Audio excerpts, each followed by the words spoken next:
on Facebooks or YouTubes, which you're not right now. You could be. And then there's other stuff. So, yeah, Joshua Chuivi. It's almost like the Cholos we were last week on the show. Yeah, let's go. Let's go. Hey, look what popped up. It says it's live. It shouldn't say that. I don't know why. It shouldn't. Oh, no, it went back. I got this one too. Okay. So they're working then. I can check the settings real quick. So half of this show is making this stuff work. Yeah, we're on. It's on. What happened to all the introduction stuff? The clock. Oh, I should actually make that work too. Starting soon. So you got a sneak preview of what I do on Instagram. So all the people on this. So there.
Who's this Jimmy? Who are you talking about? Jimmy something? Jimmy Witherspoon?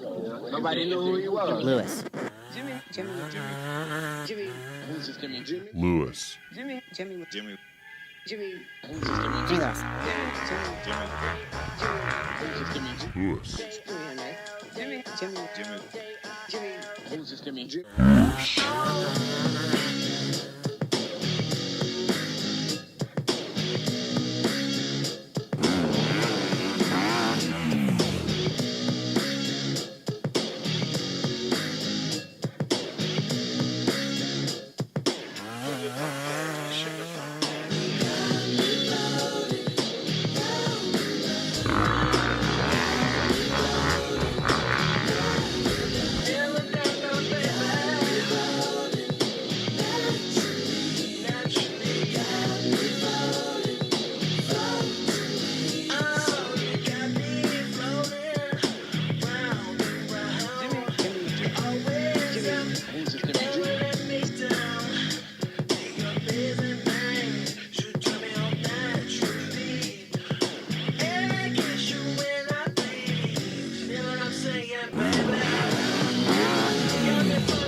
Jimmy Lewis.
It just kept on going.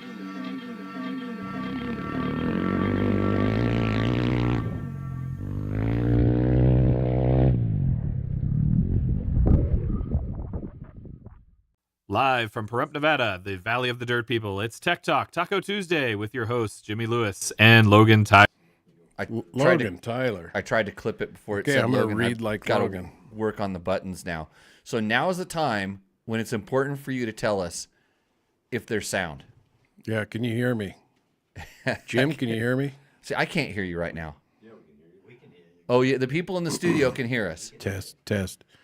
That's good. Yeah, it's making all of the movements as if there's sound, but there's a thing that I have to push that's it does.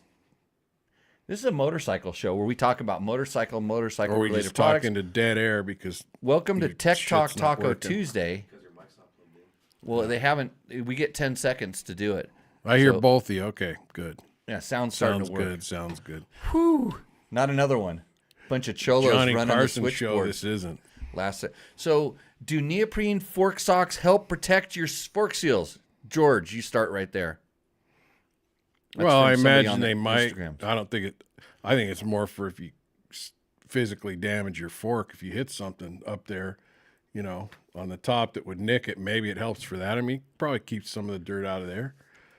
I imagine if there's mud splashing up and stuff, it's like a kind of a first line of defense. But the stuff works its way up inside of there, and then it's gonna stick around as opposed to get wiped off by the fork seal wiper, which is the first thing. And you know what? Probably neglect is why my forks started leaking when I just had my bike tied down, because I don't wash it. When I get done riding, so there's all that cake stuff on there, and it's all dry and it's like cement. And then I go and put it in the truck and yank it way down because we were going to Rebel Rally, and it probably just drug that stuff right down in there, and they started leaking. That's what I think. But Mark says the sound is not in sequence with the video. That's your problem. Oh, it's like one of those Chinese kung fu movies. Yeah, you Right. could be good at that. Hey. Hey, everybody, thanks for joining and welcome to Tech Talk Taco Tuesday. This is show number 200 and it says 5 again? It's show 208. I don't know how I keep track of this because I used to have to ask somebody, so you're going to have to scribble that out. The good thing about this, does it say 208 right there? Nope, it doesn't. Is that we have some awesome sponsors. Surprise guest, maybe. A surprise guest, Double Take Mirrors, Bulletproof Designs, Fasst Company, Trail Tech, DDC. That's a legacy sponsor right there. They've been around for a long time. A legacy sponsor. Yeah, Scott Sports, Taco Moto, and of course Yamaha. Yamaha revs your heart. We got a lot of Yamaha videos up on the website. If you go to www.dirtbiketest.com, if you want to become a better rider by next Monday, go to jimmylewisoffroad.com. That's the way that I support all of this stuff that I do, because this show is not making a whole lot of money right now. That's why. Can't you tell by the guests? Well, Can't bring in a mainliner here, somebody that people actually know. I Followers, double-digit followers at least. I wonder if that guy did that guy, our surprise guest, did that guy blow us up on the grams? No. Not yet. No. You don't want all your followers to know you're here. Help a buddy out, man. Yeah, come on. Live on YouTube, live on to Facebook. Okay, so the thing you have to do in the chat right now is you need to guess who's here. Guess who our special guest is. And if you get it right, you'll get a thumbs up from somebody. Is it Joel from the Pahrump rally? You should give him a shout out for that rally. The Pahrump ADV Rider Rally. It's a good deal. Right. And so we talked to a lot of different people on this platform, everything from really good riders to brand new riders. And we try to help answer your questions. Last week in Pahrump, our good buddy Joel started this thing called the Pahrump ADV Rally, Pahrump ADV Rider Rally. He's more famous for doing the Noobs Death Valley Rally. So these are places that that you can go if you want to learn how to ride. I went down there and did a demo, talked to people about riding, gave him some tips, taught Joel a couple tricks. Yep. I wonder if is our sound still way off? Because I wonder if our sound's coming through that and going out and not this one in front of us. No, it's going through these microphones. Said it's delayed. Watch. You want me to make it quiet for a second? I can just go like this. Let's see. Hello? But if I go back like this, yeah. Hello. Diane said it was very loud. It was the sound was very loud, but in the beginning, that whole family, they don't know they have a volume on the computer. So yeah, we got some decent guesses going on there. Should we bring back fork boots? Because my seals look like new and they are at 14,000 miles, says Asherlito. Asherlito, what are you doing watching Tech Talk? It's Bible study night, bro. Yeah. This is did you post that you were going training out here? Because the guys that know about this stuff, the guys that troll you are they're picking it out. Well, I just posted it on Facebook. Oh, you just did. See, that's how it's all. It's rigged. Asherlito's sick in bed. He's probably got COVID. Sorry to hear that, buddy. Somebody said Toby Price is going to be in here. He's in Mexico? So, pounding hoops.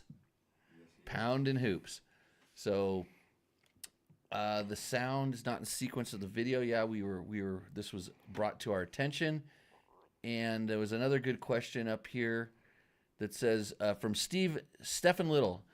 Hi, Jimmy. Steve, Australia mate. Best standing technique for riding singles for faster cornering. So, riding advice. I that's a much better question for the Better Rider podcast, but since I haven't done it for like 4 months, I guess we should just answer it here. Best technique for standing, and he says single, like single cylinders. The only thing, if I give this answer out, and since he's in Australia, everything... Is he talking single track? Singles, he says riding single cylinder bike, not twin cylinder bike. The best standing technique. So since you're in Australia, and since you guys just do nothing but give me shit, I'm just going to tell you everything that you're doing when you're doing is upside down. Yep. Okay, you're completely upside down for me, so just think about that when I give you this technique. Does the toilet really flush the other way? Yeah. The water go around the other way? Yeah, it's the same way. It's just on the other side of the world, so it goes the other way. Okay. It's just like a typhoon and a cyclone, hurricane, cyclone. The way the stuff spins. Yeah, you learn something new on Tech Talk Taco Tuesday every show. So thank God we've done our job. Now we can let this show go to shit, George. But okay, back to the standing technique. So stand up. Let's move on. I can explain. Oh, is that boring? Come to the class. Come to the class. He's in Australia, man. So I'm gonna start doing it online. I'm gonna have pretty soon my whole regular class up on video as a video series, right after I start filming it. But we have one for beginners. But the standing technique, and you actually gave the answer. Stand up. The technique for standing is standing up. And when you stand up, I don't care whether you're on your motorcycle or on the ground, but I know when you're standing up on the ground, you're probably not hanging on to a bar or a handrail, or maybe you are, but if you're just standing up normally, you're not grabbing a bar or a handrail. So when you stand up on your motorcycle, you need to do the same thing. This is the technique. But most people, they think about balance and a side-to-side thing on the motorcycle. There's forward and aft balance, and then there's anticipating what you're doing. And in my perfect world, I ride perfect, right? I told you about this. You just crashed the other day up in the hills. I want to know everything about this crash.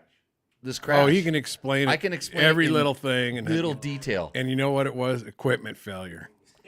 Yeah, I High-sided. did everything perfect. I had two equipment related issues that combined into a nice little belly flop. But anyway, so when you're fourth year going, so when you're five. going, when you're going around the turn, Stefan, when you're going around the turn, you have to decide, okay, am I initiating to get into the turn, or am I actually in the turn? And the minute you're in the turn and you're set and you're happy with your traction and everything, all that weight needs to go up to that outside foot peg, and you're basically balanced with all your weight on the outside foot peg. And it has a lot to do with anticipating your speed. And at this point, you technically don't really want to be accelerating or decelerating because you're at the edge of traction. So you're going to go around that turn with all your weight. 100% of your weight is on that outside foot peg. And you're just going around the turn, waiting till you're going the direction you want to go, and then you gas it. It's that simple. It's so easy. And we've gone now down to, I think I need to ask a question that needs an answers. Hard shell or soft shell tacos, says Jeremy Dorkerson. Did you warm up? I warmed up pizza. I had a piece of bread with honey on it. There you go. Nothing. Nothing yet? And then two pizzas, a nothing. And so we don't really know about the softer hard shell tacos. Hard. I like hard shell. Yeah, I like durable. They're more durable, hard, crispy, hard shell tacos. So, okay, Steve. Hopefully that answered your question. If you want to know more, let me know. I'll keep babbling about it. But we want to talk about my crash. No. Just checking on the show, Frank White. What is Grok? Frank White is from ATK. Remember, we picked. Cool. Unfortunately, he probably don't want to bring this up. I picked he either built or resold two of my top worst bikes ever. Because I think I picked the ATK 700 as the worst one because I couldn't start it. Dave Donnelly wants to know: do you typically run the fork tubes above the top clamp, or even or level? And I'd say just by looking around your garage, most of them are pretty even. First line. But, yeah, no higher than that first line. Rarely. I run them where they need to be. I've run them down submerged in the triple clamp before. So they were down underneath. So I run them where they need to be. But you're doing all you can do to get the KTM to handle.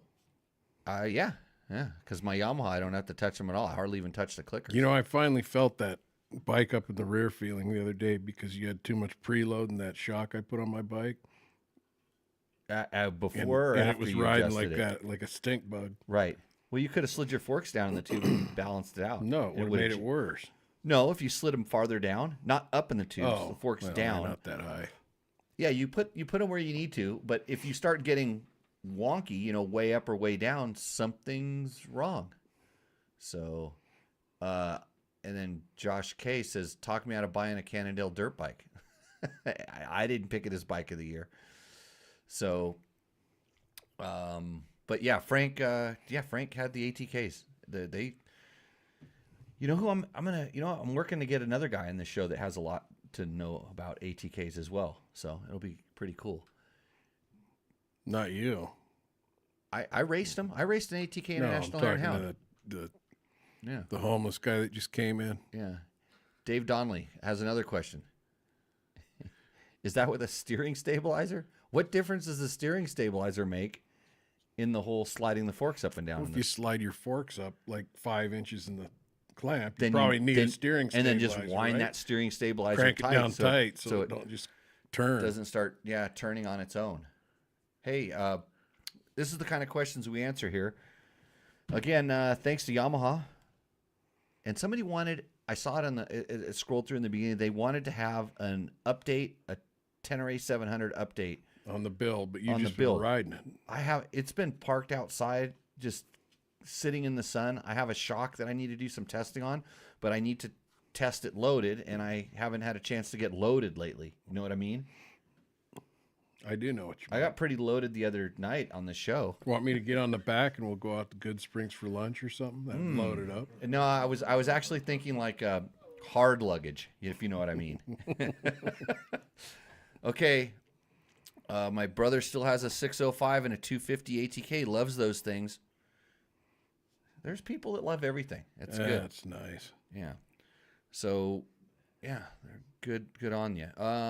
Here's less death. I ride my WR250F mostly in sand.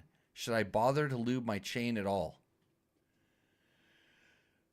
That's a good question. Don't lube it with sticky stuff. Lube it with like a less sticky chain lube, like a chain wax more than a chain lube, because the wax dries and it's not as sticky. Or use like a rust penetrant oil. Hopefully you're running an O-ring chain. I know the bike comes with an O-ring chain. Just keep the chain, because the sand actually kind of cleans it. Just use a rust inhibitor on it to stop it from rusting and doing that. Hey, kind up of there, there's one. I might be able to answer most of this. I keep pinching tubes. Roll that down. Who said this? stuff. You're cut off. Whoever your name is. I'm gonna I keep pinching tubes, replacing my rear tire. I'm having no trouble putting the tire on. Just keep pinching tubes. I soap it up, and it just enough air for the tube to hold its shape. Any tricks? Don't soap it up. Put baby powder in there, and then just don't shove that spoon way in there deep. Just barely get it over the lip of the rim and put that thing on. Be careful. When I have trouble pinching tubes is when somebody else is there putting their hands on the thing trying to show me how to do it and get in the way, and inevitably the tube gets pinched and I don't know who to blame. That's when I pinch tubes, mounting them or dismounting them, but I'm one of the last of the tube guys here too. I still run tubes a lot. I mean, about half those tires that I did the other day were tubes. But do you have anything to add to that technique? Bill O'Neill. on so- not pinching the tube?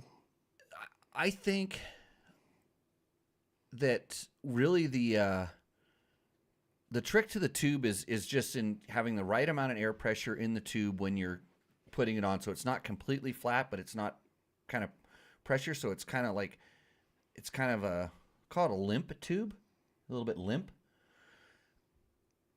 And so if you have a brand new tube, put air in it and blow it up and let it sit for a little while, and then take the air out. Generally the right pressure is you take the valve core out and like let it collapse down kind of on its own till it still has shape, but there's no pressure in it, and then put the valve core back in there. And that way, when you're putting it in the tube, and I put the tube in the tire, then on the rim, and I put baby powder in there just for lubing, which is just cornstarch these days, so it's not as slippery. But I as think soap towel. soap would create problems down the road because it'll dry out and make more friction in there. Yeah, and that's why I'm even careful about what I put on the on the rim, because mostly that just lets the tire iron hit me in the head harder. But so I put it in there, and then as I'm going around, if I push in on it, the air moves to the other side of the tire, and it kind of seats it back in there, and then I'm just really careful about how far I shove the tire irons in. Some of the tire irons have a nice little lip on them, so you can go in there, you can feel the edge of the rim, and it's not enough for it to dive in there and really hook around and grab that tube. But as long as you put the tire iron in there and the tube is where it's supposed to be, like in the middle or the back of the tire, not in between the tire and the rim, as you fold it over, there's nothing for that rim lock to grab. And it's been a long time since I've pinched a tube putting the tire on. I've done them more taking them off, just so I get kind of aggressive with it. I stick the tire iron a little bit too far, and then it's easy to kind of grab it and pinch it up against the tire. So Well, the other thing I'd say too is when you're putting it in, put that nut on the stem way out at the end and push it in there when you're working around the. Make Right. sure it's loose and it's Yeah. shoved in And- there so it doesn't just get And pinched by another the bead, even if it's another not your... full novice mistake I see is people that put the tire on, then the tube in, and they stuff the tube in, and it never goes on top of the rim lock. You know, your rim lock needs to have some spring in it. You know, like that tube should be like a rubber band, you know, pushing on that rim lock. And if it's not, if that rim lock goes in and it doesn't come back out, tube's underneath it. Oh, let me ask you something. You put the Just the tip. what do you call that rim Says rubber? Mike H. Just the tip. That's the key. That's right. When do you? I'm surprised Victor's not here. That's his kind of comment. When do you? Yeah, don't put the shaft all the way in there. Don't just bury it. Nobody likes that. That rim rubber. Rim strip? Rim strip.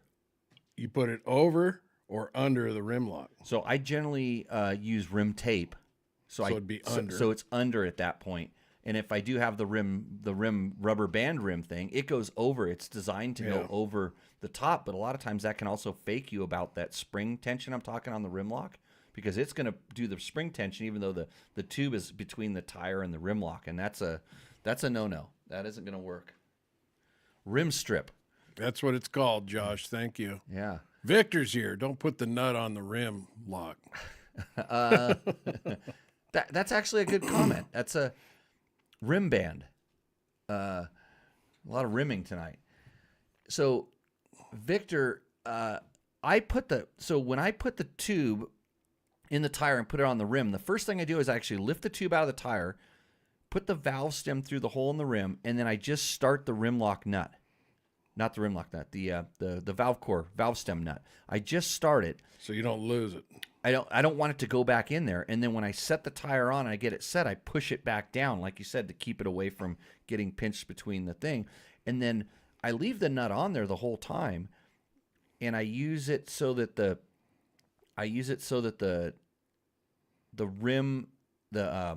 nut pushes up against the cap.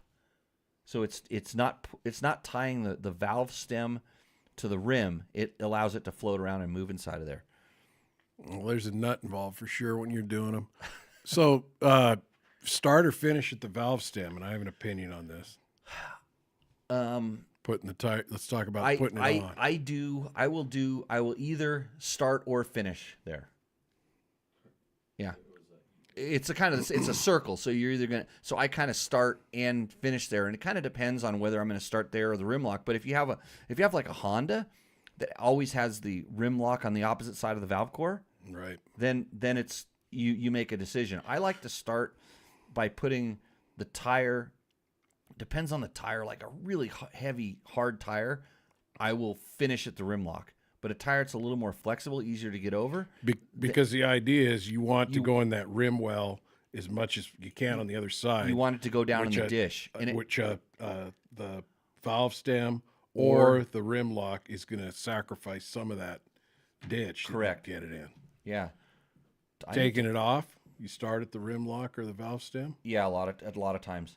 For the same reason. Rich Black says, who has a valve stem? Moose. I do. I'm the last holdout. And I change tires. It seems like every time I change a tire, I do it a little different because I just don't change that many. Yeah. You know, I forget in between. So. Oh, yeah. Keep it wet so it slides without problems. We're going to talk about that. You want to open our box and our mystery box yet? Is it too early? I know. I think I know what it is. I'm kind of guessing. If you want to go there, I'm going to click on some advanced controls here, because I'm not hearing. Well, this is going to be on topic. It is on topic. It's Moose Lube. By the way, this was. Is it Moose Rocky Lube? Mountain ordered through Dirt Bike Test. Oh yeah, if you want to help support this show, if you're going to Rocky Mountain ATV MC, you can click through the link on Dirt Bike Test, and we get a small chunk of that. So since you're getting this show for free, it doesn't cost you anything, and it just gives us a couple nickels. Look at that, Moose Lube, Nitro Moose Lube too. Nitro Lube, cooling gel. We're not going to play with this on the show tonight, George. I know that's why you brought it in, but that's not going to. It's Victor's. That's not going to happen. And Victor says the sound is great, by the way. Thank you, Victor. Victor wrote up to where I was hanging out this weekend on his Africa Twin that he adores, and delivered carne asada. It was a carne asada lunch stop for good old Victor. Food truck on a motorcycle, huh? Food, yeah. Right? I didn't know he did the food truck thing. Yeah. No popsicles? No, Is no. he still doing popsicles. that? I don't think so. I don't think there's. Oh, now you just blew up our screen. Well, good one. I'm trying to make the show better, actually. So I think I'm going to try to do this and see if something goes wrong with the show. Let me know. Didn't help? Did that help us? That got echoey. It got just echoey. put it to the outside or something. Oh yeah. So maybe I should turn that off. Okay. So are we back? Can you hear? Okay, I can hear myself now. Maybe I just had my mic turned down too little. Everybody said it sounded good. That's why I started screwing with it, because good is not good enough. Want to go into these questions or what? Yeah, let's start hitting the questions. Hey, if you're sitting here watching, Les Death says, have you ordered a Production Cove 450 Rally? No, I have not. I have way too many motorcycles, and I have a Husaberg 650, so that's all that I need. If they'd let you test one and then sell it to you dirt cheap after the test, you might end up with one. But yeah, I don't know that I necessarily need one right now. I think when I get rid of about 7 KTM 500s, I might have a need for one. I do like the fuel capacity on that bike though, and it's going to get a lot better. I think that they're going to like learn how to get just a little bit more power out of that bike and stuff like that. So, anyways, thanks for watching us on the Grams. We're ending my show there now. Go to what do they call it? The Books of Faces. okay, so Steve Spiteri, Bayside Boat Covers 158 at Gmail. Hi, I have a 2009 YZ252 stroke. Which pipe / silencer combo will give me the best over rev and top end performance? But you're distracted. Pipe and silencer combo. YZ250. I told them 2009. yeah, it doesn't matter. All the YZ250s are the same, and I think that it's funny. My opinion is that the best one is the FMF gnarly with the longer power. The turbine core works too, which is the spark arrestor one. But if you can get the longer muffler, and I don't even know if they sell that thing, but they have a rev pipe. They actually used to make a rev pipe, but for me the gnarly actually revved farther, so had better over rev. Manuel just said it was. He's talking about the sound. It was better there after you did what you did, but we put it back. So I don't know if it was better for the short time or what. Skip Wareham, top contributor. What's the best way to improve stock Explore? Oh, this is The right question in with that thing. we talked about. What's the best way to improve stock Explore 48 forks on a 23 KTM 500 EXCF? I'm coming from a 13 500 EXC with the symmetrical open chamber forks. Can the Explore 48 forks be converted to be the same as the forks that came on the 12 to 16 So 24-hour Yamaha 450 No, that's FX? I don't know what no, that is. that's the next set of topics. Yeah, okay. So what he's asking is he has a brand new KTM, and he asked, "Can I make it like the older one?" So about 4 or 5 years ago, the KTM forks were they're this 48 open cartridge forks. They had adjusters on the rebound, on the now I'm forgetting which one. So they had compression on the top and rebound on the bottom, or vice versa. I forget off the top of my head which one it is. Now they have compression on one side, rebound on the other, and everybody goes, "Oh, they're shit." KTM just did it, cost cutting features, all this stuff. And I will tell you, the performance changed. They got a little bit different. They I think at the end when they had both compression and rebound on each fork leg, the last version of that, I don't remember the year, but that was about as good as it got, just like everything. And it evolved. But I don't think that the stock for stock the next year, I don't feel it was that much worse. It was almost the same, and then it was kind of the same, and then they got better, a little better. So even the new ones he's talking about, and I have not ridden the new. He must have a 23 because the 24 comes with the closed cartridge. 23. Yeah. So it was really good. I rode one. I'm like, this is fine. And so he posted that, and I kid you not, he got like 60 comments, and everybody told him what doohickey, what part to put in, how to do this. This guy will modify it. That guy will modify it. This guy will. Everybody would just dove in and told him 800 things. Well, that's because the internet's is the gallery of opinion. Right. But nobody asked him. Well, one guy did put. What do you want it to do? One guy said, I think they're pretty good. What's wrong with them? And the one question I had that nobody asked him was, what did they do wrong? Like, what are you trying to achieve? Do you want to make them better? Okay. How about we take all the oil out of them? Because oil weighs. You know, we take the oil out, then there's no oil, then your bike's lighter. That's better, right? Because lighter bike's always better. Well, I think I might have not been reading all of it, but I was reading that thread too. I think he said he set the sag, but he hadn't really fooled with the clickers at all. I believe. I didn't get that deep into it, but I believe you're right. I think maybe you told me that. But yeah, he hadn't even played with the clickers. It's like, in order to get a suspension guy to do you right, he needs a direction. And I would think, other than, oh, yeah, if I put this part in, it's better. Well, how is it going to make it better? Like if you haven't even clicked your adjuster, because the one thing that maybe were the forks that only have compression on one side and rebound on the other, they maybe didn't have quite the range of the old one. And then if you can tell me, it's like, yeah, hey, this fork, I can't really get the low speed compression adjustability like I like. It's like, well, you're not going to get it with the stock clicker because the stock clicker is a little bit more on the mid speed side of things. And there's, I tell you what I don't want to do is get down on my knees in the dirt and pry that rubber cap out of the bottom and make an adjustment on my forks when I can just do it riding along and turn that clicker.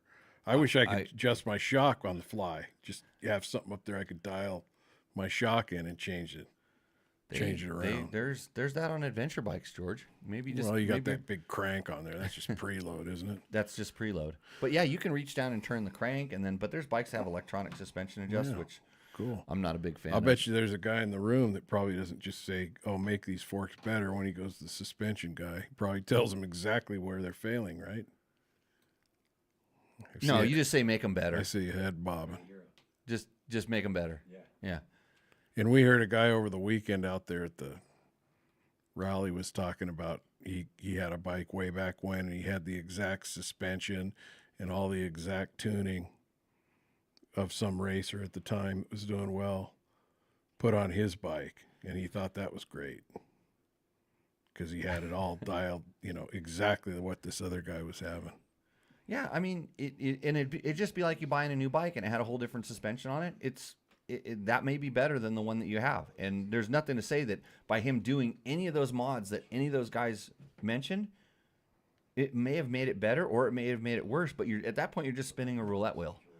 Yeah, You're not getting to the point of that's the thing that everybody wants. Yeah, you're not getting to the point of you just want it to be better. So what are we looking at there? 3731. Oh, some addresses. Is your address 376? Yep. No. Oh, No. here? No. That's the address here. Just take this. Yeah.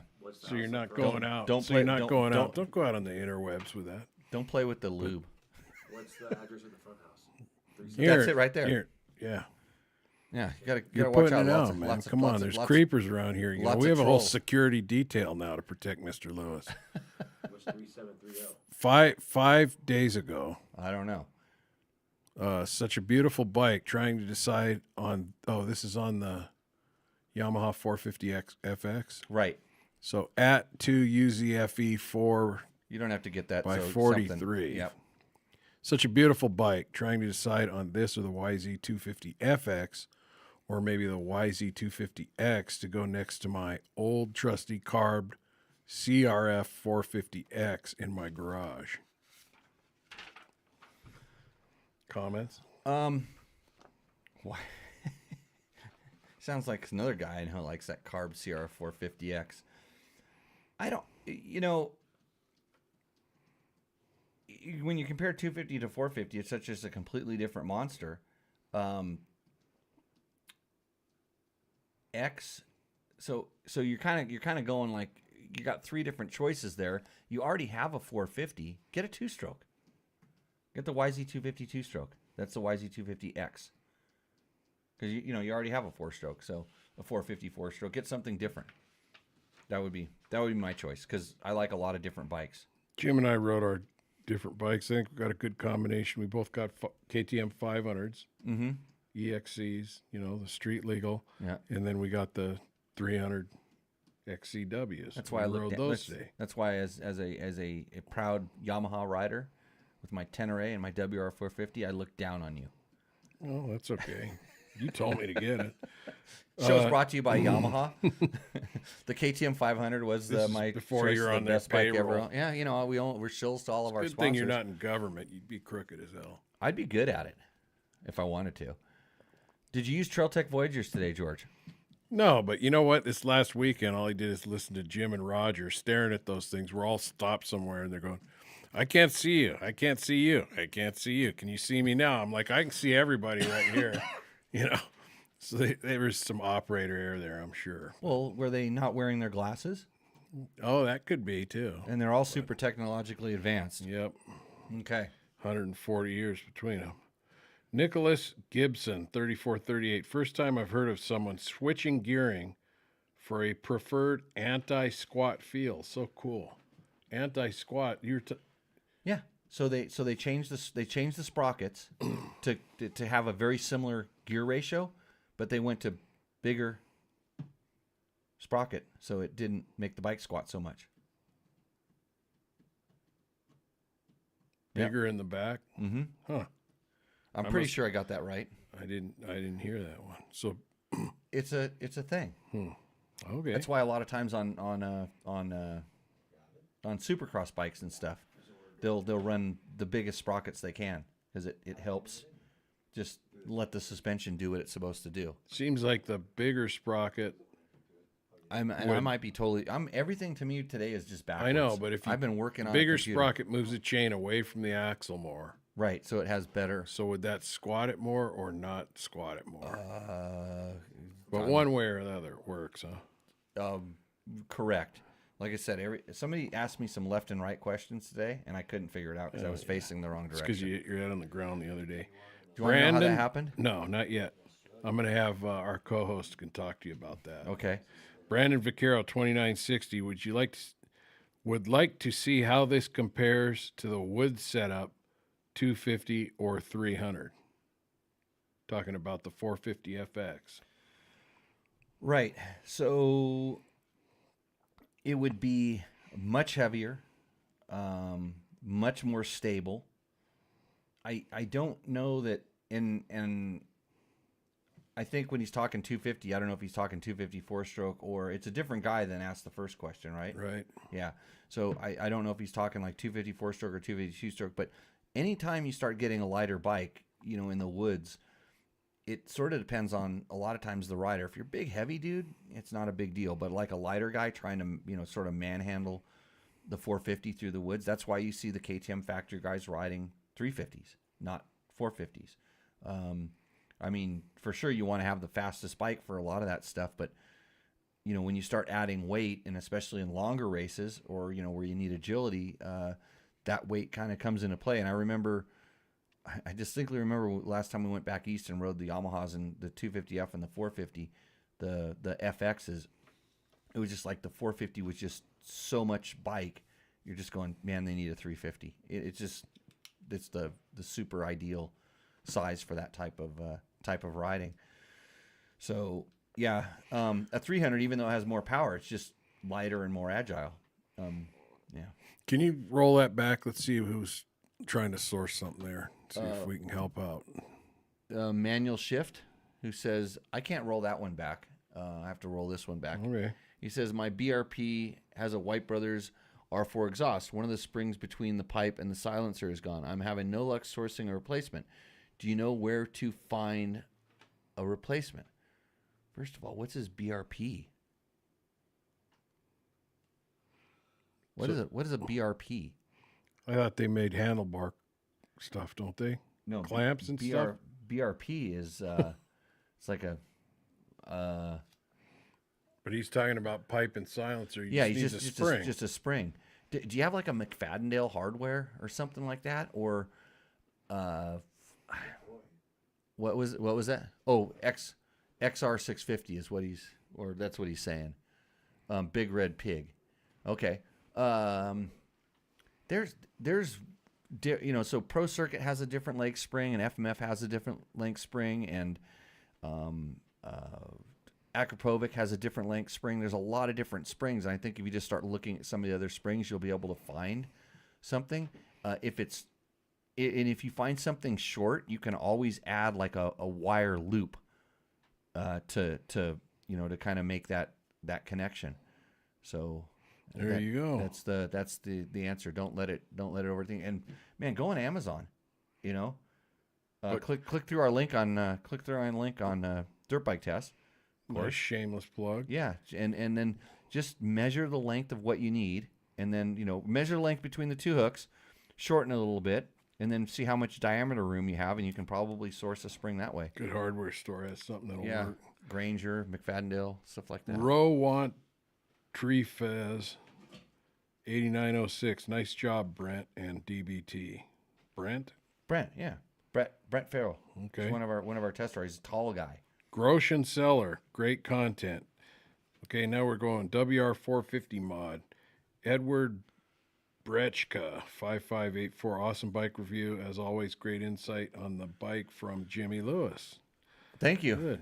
Yeah. Rocky Mountain Moto 1975. Why not just buy the FX? That's a really good question. I think I address it in the test, and then I also address it in the when I'm modifying it. And it was like I decided to go with the WR because it comes with the right stator to run the lights, and I feel for me the suspension is a little softer, and so it just works a little bit better. It gives me a wider range of riding. And yeah, I have to go through the trouble of putting a competition ECU on it, which turns the motor into an FX, but then I can have anything I want. Even with the FX, I would still have to do the gas tank, which gas tank seat combination. I would still have to do the muffler because I want something quieter and less aggressive. So I think that just the fact that it's the radiator fan too. It comes with the radiator fan. I think does the FX have a radiator fan? Not sure off the top of my head, but the WR has the radiator fan stock, which is pretty nice. Some good comments on there about where you can source a spring. Yeah, Rocky Mark Mountain Daniels ATV. coming through. Groshen, Grotrian, Sealer. Great video, great content. I wish you would have commented on the tires. Are they stock? They are stock. There you go. Tires are still stock. I just have not wrecked them yet. I just haven't had time to put time on all these bikes You lately. like the tires or no? On that bike, they're not bad. They're the Dunlop MX. They're not the AT81s. I know that. So I'm not a fan of those tires. I think they're the MX33s. And in the 18-inch size on that bike, pretty pleased. Like I say, a lot of bikes, I just can't wait to get the tires off of them, and this bike is not one of them. Okay, at RL7880 3 days ago, with the Fasst Company bars, can you still access the fork adjusters, or do you need to loosen the bars and lift them to get to the adjusters? Probably depends on the bar combo you got on there. Well, when like Dave Donnelly, when I slide him 5 inches up in the clamps, Not gonna happen. then it's not going to happen. But where mine are set, yeah, I can get like a longer flat bladed screwdriver down in there. One that if it's a little short stubby one, yeah, no, but you need one with a nice long shaft on it will go down and allow me to turn Just the clicker. use the head of the shaft, or do you use the whole thing? Just the tip. Drive it home. Just the tip, yeah. Okay. Dirt Dad 8478. And Tony Worth says there is no fan on the FX. Thanks, Tony. I get confused. Too many bikes for me to remember everything. If you need a fan, though, you can go to Trail Tech. Trail Tech says those fans. I got a Trail Tech on my 300, I think. Yep, good fans. Dirt Dad, We have good fans, too. do we? Yeah. Like Victor? Yep. All these other guys? Someday I might meet some of these guys. You never know. Dirt Dad 8478. Thanks for the content. I too have a 23 WR 450F, and I am really gelling with this bike. Never thought I would ride a 450 again. Currently setting it up as a dual sport bike that can handle tough terrain. One thing I'm looking into is the front fork spring rate. Getting conflicting information. Race Tech claims stock springs are 0.51. The manual says 0.46. Do you all happen to know what springs are in the 2023? So I don't know specifically because I have not read the manual, and I would trust the manual. But I will also tell you that in the past, Yamaha had a slightly different way of measuring springs, and I don't, off the top of my head, like everything's a little skewed today. They did kilograms per Newton meters, and other ones were kilograms per meters square. I don't remember what it was, but so maybe Race Tech and Yamaha are measuring the spring rate differently. I don't know, but I would trust the manual, and then if you Race Tech has from what I understand, a very good spring rate calculator on their website. But it wouldn't surprise me that maybe there might be an error on there, and that would be something I would definitely give them a call and just check on. So see how that works. Hey, a couple things that we didn't talk about, George. We need to talk about the news. Some news came out. This stuff? Some things. Yeah, I'm still testing my WR450X. I'm testing the counter shocks still, which I wanted you to throw on your bike. That's why I was off my bike. You need to throw it on your bike. You could do some testing. One of you guys needs to take that thing out and try it. Been testing the Scott pads, the ones I was wearing when I did my belly flop. Oh, the chest protector. The chest protector, and especially the knee pads. They're made out of that D30. So I showed them here on the show last week, and they're soft. And you crash tested it. I crash tested. I don't know how much my knees hit the ground because I was wearing those pads. I couldn't tell. Did your back hit after your head stuck to the ground? No, my head took most of it, but the I skidded on and where the pad because my belly. I think I need a slightly larger size on the chest protector, the belly pad thing, because I had a couple little marks down below where the thing ended. So it kind of just protected the top of your belly, not the front and the bottom? Not the bottom part that kind of stuck out over the thing. But I'm getting a big belly now. No, I don't. It's not doing anything good right now. That's why I had a honey sandwich for dinner and I'm drinking water right now. I'm finding effective ways to cut the calories back. I ran a mile though this weekend, barefoot, at 6,000 feet elevation. But people do stupid things. What about this other news? The other news. Oh, I have a photo. So everybody's been asking about the YZ300. Where's the Yamaha YZ300 electric start, fuel injected? Well, guess what? I'm throwing a photo up right now on the screen. Pictures, exclusive pictures of a YZ300 two-stroke with fuel injection, but it's not actually a Yamaha. It is a Yamaha, but it's not a Yamaha. So it's in the new Fantic, which is a company that it's owned by Yamaha Europe, and it's based off a YZ250. And they've done some really interesting stuff. And if you're watching this on the screens right now, if we're just talking about it, you're looking at a YZ250 motor with a throttle body that looks very familiar, like the ones you're seeing on KTMs and stuff. It has the injector. Wait, did I look closely enough to see where the injector was? On the prototype one that I saw, the injector was actually on top of the reed block. So it looked like they were actually injecting past the reeds. And this one, it appears that are they going in the ports in this one? No. You start looking at the cylinder on this thing, and it's got all kinds of craziness, different stuff on it. Electronic power valve. It meets Euro 5 emissions. They're claiming it meets Euro 5 emissions. So it's a two-stroke that meets the emissions, and they're doing something with the power valve that acts as a decompression device and something to make it, pass emissions. So I'm suspecting it's a little bit like the old Honda. They're doing the stuff that they're trying to do with the Honda ARC technology, which is keep the power valve closed longer. I don't know, but these are the pictures, and you can see on the one side of the motor, the side that used to have the arm coming out of the case where the power valve actuator was, it's gone, and on the other side there's a servo motor that has wires coming out of the side cover case now. And then where the Kickstarter used to be, coming into the back of the motor, they have an electric starter. They've set kind of, instead of being the Kickstarter shaft would go out the back side of the case, and pretty neat thing. So I don't know that you'll see it over here. Fanuc doesn't seem to be too interested in importing over here, but kind of a cool thing. That dropped because the EICMA show is going on right now, and lots of stuff usually happens there, although this is kind of an off year.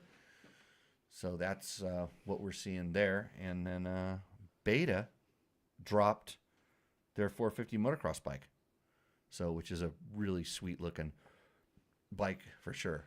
Dropped it, unveiled it. Yeah, they dropped it. Made it sound like they cut it out of their production or something. Okay, dropped it like it was hot, like information. But so that is the new Beta 450 RX. They had the RX 300, which is their two-stroke motocross bike that they released, and so now they're bringing rideability to motocross. That's what Beta says. So we'll see. Should be able to ride one of those in the near future, I would suspect. But all new motor with all new transmission ratios for motocross, trying to make it lighter, more narrow. The Betas always look good. So, and it's funny because Beta's kind of gone by the wayside in all this news about Triumph and Ducati. Beta's been around for 110, 12 years, something like this. So, yeah, they're here to stay, right? So, interesting. That's the... A lot of comments here on the sheet about bringing back Rooster Endo. I'm not sure how you wanted to handle that other than... We'll talk about it after. We'll talk about it after lunch. You want me to read this? Put an X mark next to the ones we're not talking about right now. Want me to read this one because we're bumping up on our hour? We are. Got to switch over to our special guest. The long question before he falls asleep. No, it's not. It's part of the training. The long question. You want to do it and then go to break? Go ahead. This is from Gronk VBS 2795. I've never seen this many pages of. Jimmy, you're a year older than me. Should be I. Are we going to correct this all the way through? And while I can't fault your choice, I have to point something out that may not be obvious to everyone. Before there was the XC4 motor, your beloved 500 being part of that lineage, there was the RFS. And this is where our ages come into play. I guess you just grew up in a different place and rode differently than me. When I was younger and rode forests and logging roads in northern Ontario, Canada. Oh, Canadian, eh? Hey. All I had were converted MX bikes as the ultimate fast bikes. Yeah, a Husqvarna won the best enduro bike of the year award every year, but I never saw one until I was in my 30s. And when I finally was old enough to get my... So that's real old. And when I finally was old enough to get my license, my first street bike was an 86 Yamaha XT350. Is that the twin-cylinder four-stroke? It was a twin-carb four-stroke with 4 valves, and he'll still talk about this. Single-cylinder? Single-cylinder. Okay. Single-cylinder. And so it was a 350 before there were many 350s. I mean, well, no, there's always been 350s, but... Okay. Yeah, so leave it to Yamaha to, pioneer some new shit. Props to Yamaha for doing something different then. Yep. I guess all the manufacturers are trying things, though, because while that XT was completely a foo-foo bike, it did have some technology in it. 4-valve head with shim over the bucket, as well as... Shim under bucket. Said over bucket. The shim wouldn't stay there for very long. As well as this thing that was foreign to all the fast Japanese bikes, a wide ratio 6-speed transmission. Fast forward a bunch of years to 2000, and I'd sold off all my bikes except the 86 CR500 for, well, reasons. Him and Victor. Hold on. Because I was starting a family, and here comes this new to me company, KTM, with their new RFS bikes. Wait, what? It's racy. Has a 6-speed WR transmission, good suspension, and electric start. This is the bike I'd wanted more than a decade prior that the Japanese wouldn't build. It took me until 2007 to be able to afford one, squirreling away pennies while raising 3 boys, and it was a game changer. I still have my 2005 525 EXC. To this day, I also have a 2001 520 SX and an 03 525 EXC. So he's going to tell me, I can already tell where this is going. He's going to start trying to tell me that the RFS bike is better than the what we'll call XC4, which is the 500 version, and I'll argue with him all day long. Okay, and he hoards RFS parts. My 2005 is plated. I've raced rallies, enduro, XC, even MX. It drones down pavement with no complaints and absolutely hauls down gravel roads. I call it my bullshit bike just because if someone says they want to go ride, but they don't know how or where we'll end up, I can't go wrong with it. Now, I also have a 250 XCFW. This guy sounds like he has problems. Yeah, and I think the And the amount of RC4 bikes. motor is my absolute favorite of all the KTMs, and this bike rocks in the woods, but for the last 2 years, it's a 525 EXC that has answered all the calls of the corduroy enduro. Mm-hmm. Look it up because it's such an easy bike to ride. Yeah, it handles like a barge compared to the modern chassis bikes, but at the end of the 150 km of vet expert terrain, the last thing I want is to have to rev a little 250 when I can just use the low end grunt of the 525. It's like a well-suspended XR with more punch and just as reliable. The lack of quickness in handling becomes stability when you have diminished strength going through boulder-strewn trails and root-infested single track. This is a question. Two more paragraphs I think he's gonna tell me or a that resume. it's the best bike. Well, Anyway, I learned, you know, in the magazine world how to edit stuff down to get to the point. But let's go. Anyway, I know why you picked the modern 500 bikes, but from my point of view, those would not exist had it not been for the success of the RFS motor. Yes, let's forget about that transitional mistake known as the 530 and never discuss them ever again. So that the last two lines are 100 and million percent correct. In your opinion. Yes. Because after all, that's all we give is opinions. You're getting what you pay for. And it's not like I'm not open to new bikes. I foolishly thought my 525 EXC was getting a little long in the tooth. And so in 21, I tried to replace it with a new Beta 500 RRS. Put over 200 hours on that bike and gave it every chance, but ultimately, I'm not a fan of the short stroke motor for general dirt biking. And when I tried to race a bike in an enduro, I was very disappointed with the suspension. Yes, 18-year-old open chamber WPs are better than what comes on a non-race edition Beta. I have ridden several race edition ones. Gregory just put up Z's in the chat, and I can't see how this could be any worse than me talking. Yeah, me reading, I guess. I've ridden several race edition ones, and the KYBs are so nice. All Betas should be fitted with them. Just about done. Okay, I've rambled enough. Oh, so he knows. It's getting long. I wonder if his fingers start hurting. Suffice to say that no list of the best dirt bike ever can be honest or complete without the KTM RFS bikes, but not the 250, which I've owned a pair, at least in the top 5. Personally, I put them at the top, but that's because I'm crazy Canuck who drank the Kool-Aid perhaps a bit earlier than you did. Cheers. I have, how many RFS bikes do you think I have currently? 10, maybe, at least. So I've ridden them. I have the very first 400 that was ever over here. I have 250s. I have 250 that's been converted to a 350. I have 400s and I have 500, 520s Sold and some of them, didn't 525s, you? and they're all for sale. Every last one of them. So what's his name again? KTM? No, that's a different story. Eh? You got to go back 2 pages. Hoser. eh? I think it's Hoser. Is it just It's Gron KVBS? Gronk. We don't know what he is. No, that's a whole. Yeah, that is Gronk, VB, whatever. So that's the thing. I don't know who it is, but you should come down here with a trailer and buy all. I have. Yeah, you want a hoard. You give have a- and send the parts with I have it, a. too. Yeah, I got a bunch of parts too. You got a Connex box of parts. You just put them all in a Connex and let them take the Yeah, just box ship and the everything. box You're up making there. another shop. Just Yeah. get rid of that thing. So yeah, I'll haul it. If I'll haul it all the way to get to Montana.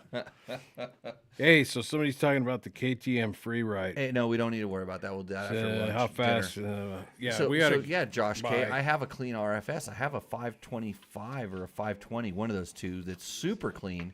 I think it's a 2003.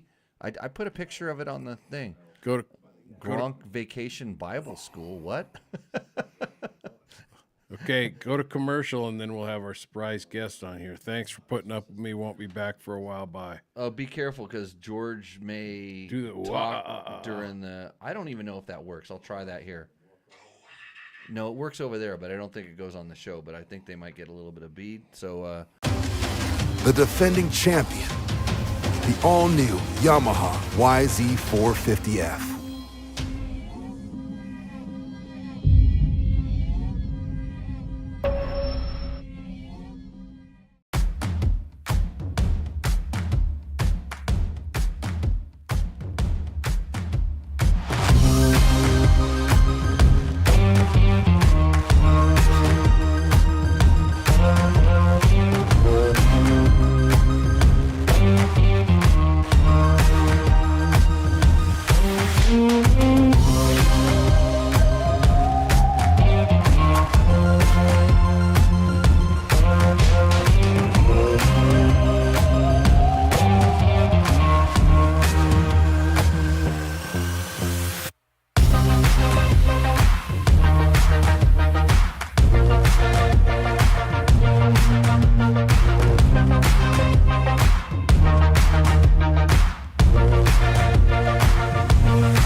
What's up, Moto Buddies? Mike here from Taco Moto Co. What is the Taco Touch? It's the best service in the industry. Virtually 24/7 tech support via email or text, and it's like having a dirt bike doctor on call every day of the year, helping you fix your bike or recommend parts or setups for you.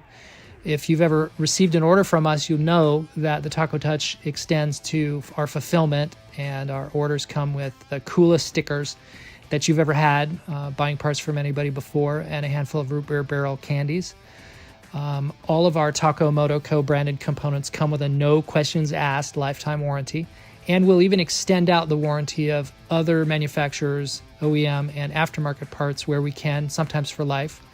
We test and tune endlessly and exhaustively and obsessively. We're trying to destroy everything that we can before you get your hands on it to look for weaknesses and to improve it, or to make recommendations to the manufacturer. And if it's something that doesn't meet grade, then we don't offer it on the store. Everything that we carry is something that we have personally used, tested, and ridden, and raced, and knows meets the high Taco Touch demanding standard. Go out and get some adventure.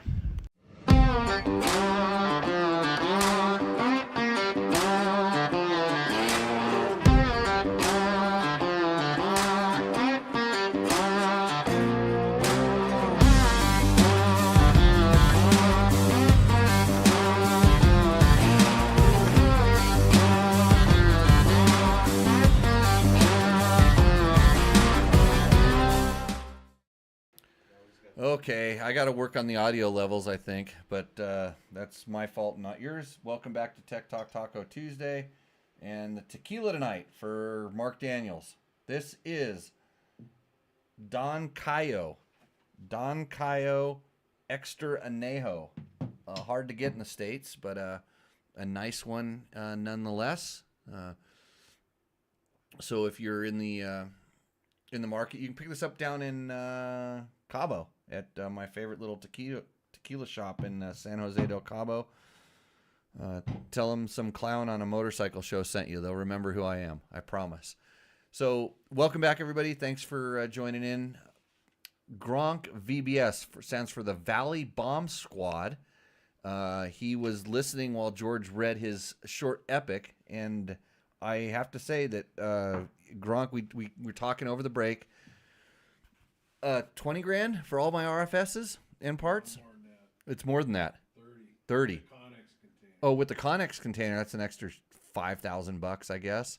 Those things are worth a lot. So, Yeah, we can probably work on some pricing if you're interested in all that stuff. I mean, it's probably worth way more in Canada than it is here. I just don't like carburetors anymore. And in reality, when KTM moved over to you really got to thank Husaberg for this, and I've told this story many times. They were on the road to developing that 530 platform, which is the Husaberg motor in a different orientation, and it's just, like I said, a mistake. There was some of them that weren't that bad. I got them to work, but they were just heavier, dual engine, oil compartments, all this stuff, confusing. Good thing is they were easy to work on. You just had to work on them a lot. So Victor wants to know where George is. Where did George go? Well, we're waiting for a special guest to come back in here in a minute. But back to this, the KTM guys finally rode the Husaberg, said, "Oh, we better do something about this." Well, and then they go, "Hey, that RFS we had a few years back wasn't all that bad, and a lot of our racers really liked it. Why don't we just evolve that?" And so they took the head off of the current at the time bike, which is the same head that's on the Husaberg, the same head that's on the 500, basically put a new RFS motor around it, and there we go. You know, the single cam simplicity and all that kind of stuff. Yeah. So George is already commenting on the things there. Can you go back on the chat and see what people say on the Facebooks, or because there's a way I learned today there's a way I can go back in on this computer and then make it show the chat to everybody else. Like, it'll put the chat for all the forums into one place. And then there's this whole thing called Discord that I can do it with. So, yeah, hey, okay, we guessed who the special guest was. We think we guessed who the special guest is. I think he just pulled up. Is he Raptoring it around or what? Raptor or Van? Van. Is Van for sale? Yes. Well, you know, we used to have a segment called Rooster Endo. Now we have a segment called Race Vans for Sale, right? I need my van sold, so I buy a smaller one. Okay, sit over here so your food gets cold. Hold on, no. You can eat on the show. Yeah, that's right. Okay, we'll just turn your mic down. So, what's the segment brought to you by? So you're gonna have to read a couple questions too. I can do got some that. special ones for you. Welcome to the show, Ricky Brabec. Thank you. Is this the beginning of Dakar boot camp? Yeah. Right. Yeah, it is. I'm not looking forward to this Why? because I have to be mean to you.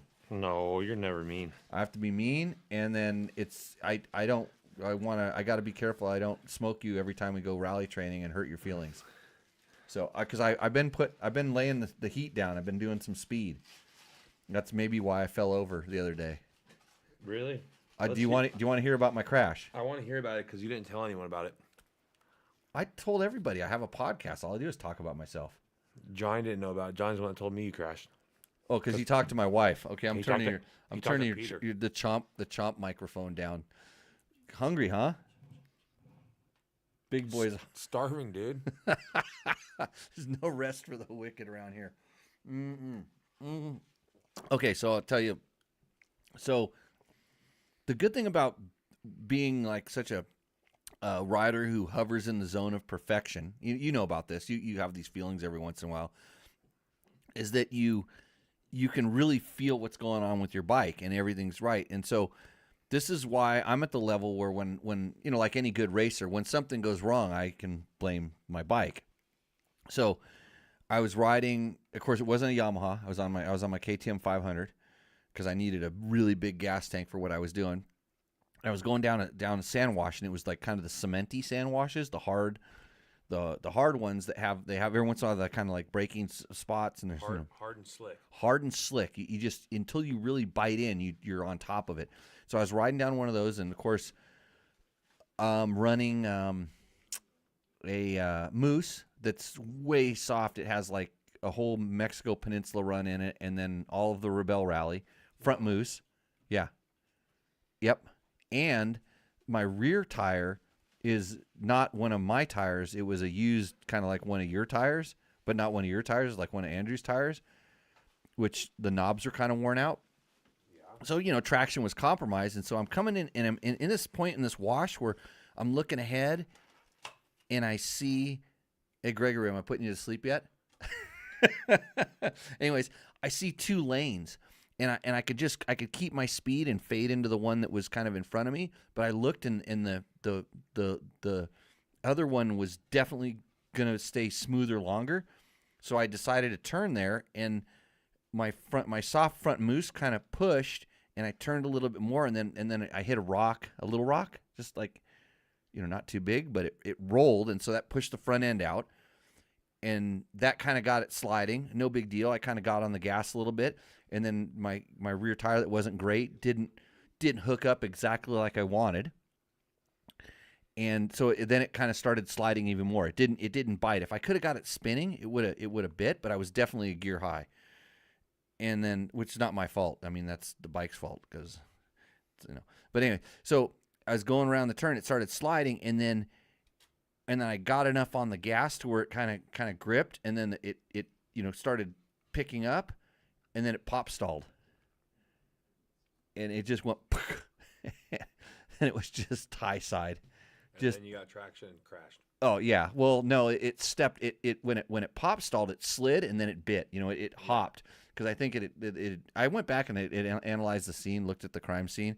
I saw the rock that the front tire hit, and so it stalled, and that's what caused it. Had it not stalled, it would have just been I just would have kind of did a bigger slide than anticipated, and got down the right wash, or I could have stood it up and straightened it out. Is that where you were looking for your license plate? Yeah, I was in the zone where I was looking for my license plate. So that's what happened. But Wait. That was the day of the crash? that was it. It was just a or you crashed and lost your license plate, and No, I lost my license plate the last time I was riding over there. So I went back looking for it, like a homing pigeon. But I was having so much fun in these other washes that I didn't get, because where I lost my license plate was kind of crappy. It was really kind of choppy and bumpy, and I just stayed in these other washes that was more fun. And happens. But and so how when you're doing this crash and you're flying through the air, I'm thinking, thank God I turned my tracker on. They'll know where to find the body. So, where can I get a dozen of those awesome T-shirts? The Tech Talk Taco Tuesday T-shirts are coming. We're gonna actually have a QR code for them. That's what we decided. We're gonna make it easy. Brabec has low volume because he's eating dinner right now. Give him a minute. You're gonna keep him up late working on road books tonight, and then up early and riding road books. It's like, you got to eat when you're gonna eat. And sleeping in the van. And sleep. Sale. Did I tell you I used to have to sleep in tents when I raced, Ricky, on the ground? Yeah, I was like Molly Moto, except I was a factory rider. It was harder back then. Much easier racing. Hey, so here's the thing. If you have some questions for Ricky Brabec, throw them up in the chat, and I will make Ricky answer them. This is his penance for coming out and doing all this training with us. Let me eat my burger patties first. Yeah, he's going to eat the burger patties, but we'll get the questions all lined up. I'll be able to go back. And Gregory said, it wasn't me, it was that long autobiography. Well, what the hell was that crash story that I just did? But yeah, thanks for keeping us in line there. And that was cool that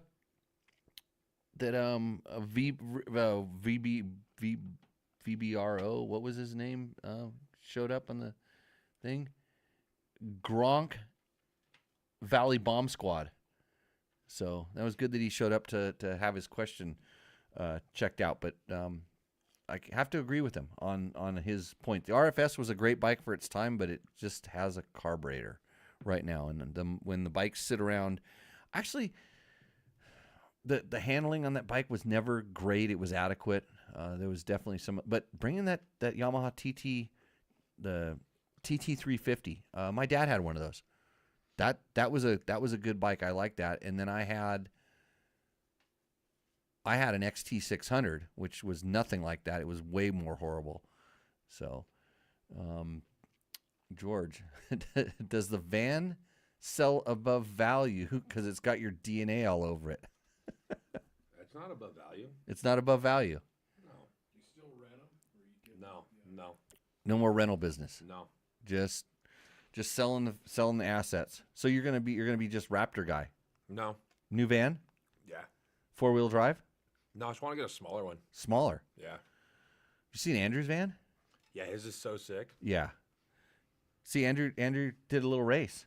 Yeah, torque. That looks so much fun. Right? Yeah, loamy dirt. It'd be sweet to go to Andrew's for Let's like a week let's go back there and just moto at his house, and then race. and then go to one of those kind of goofy races. Yeah, well, this is on the. It doesn't. Isn't there an eclipse by his house that my wife wants to go see, George? Yep. There's something like this. So my wife said we're going, and I don't know how that works, but we'll probably have to go. Let's go. We're getting some we're getting some questions. I think I can answer some of them. Thanks a lot. So you just got back from Morocco? Yeah. Not good time. You can shake your head. I'll answer for you. Not great times. No, it was a good time. I mean, it was a good vacation. Good vacation. In Morocco? Yeah, for 3 weeks. Oh, wow. Bike testing. Yeah. Road books. A little bit of road books, a little bit of bike testing. Lots of photo shoots? The photo shoots were actually, I think, like 2 days only, so it was fairly quick. Yeah. Not too bad. Do you have to sit down and do media like this? No. I'm going to ask the hard-hitting questions. I don't know what they are, but I'll figure them out. You got some coming up. You see how Jimmy times this? Right when my dinner shows up, hey, you're going on the show. Well, you were trying to fall asleep over there, and then I had no idea you ordered. I could have made you a honey sandwich. Would have worked out. Let's see. Dave Donnelly says he lost a plate once. Now I paint the backside bright yellow, and I put my phone number on it. Oh, so if someone else, well, Jimmy knows exactly where he rides, so he can go back and find it. I usually can go back and Remember find when you it. found my watch? Yeah. That was wild. Yeah. And that was after like a 200 mile day. Yeah. And I still remember where it was because you described where it was, and I'm like, I know where that is. But the plate, I know where the plate is. It's in a zone. But you didn't find it. No, but it's because I was having too much fun riding down these sand washes, and then I did a belly flop, and then I wanted to meet Jim and George like out across the valley, so I had a lot of things going on. The plate took second or third thing. I Do Stuff says a 2024 Yamaha WR450F will be sold in California. No, it will not. That's a yep. I asked about that. So the WRs will not be sold in California because that state has really wonky rules about what makes a dirt bike and what you can get a sticker for and all kinds of stuff. So I don't know. I actually know some people that bought motocross bikes and stuff in California because they didn't have to get stickers and all that stuff. Any chance that you might have a Cove 450 rally in your stable in 2024? I don't know. I mean, I kind of want to test one of the race bikes when they get those over here, but they're all sold out. They're selling them. They're cheap. They're inexpensive, and people are buying them. And yeah. And Victor wants to know, Jimmy, do you love riding sand washes so much? Why do I love riding sand washes so much? I don't know. It's just fun. It's like a perfectly smooth sand track. You know, when they're not all beat up. So, and you just you can follow them. They're neat places to go in the sand washes. So good times. Hey, if you want to support the show, you can click through our links at Rocky Mountain MCATV. There's things in the when you on the video you're watching right now. There's probably something there. Go to dirtbiketest.com. You can see it there. We have videos up about all of the off-road 450s that Trevor just got done doing a big modification story on. A lot of individual riders give their comments. Leave mean-spirited messages in the chats, and I will make those guys answer them. So if you're from Australia and you want to just throw some heaters up there, go ahead and do that, because you know that we will not swim all the way down there to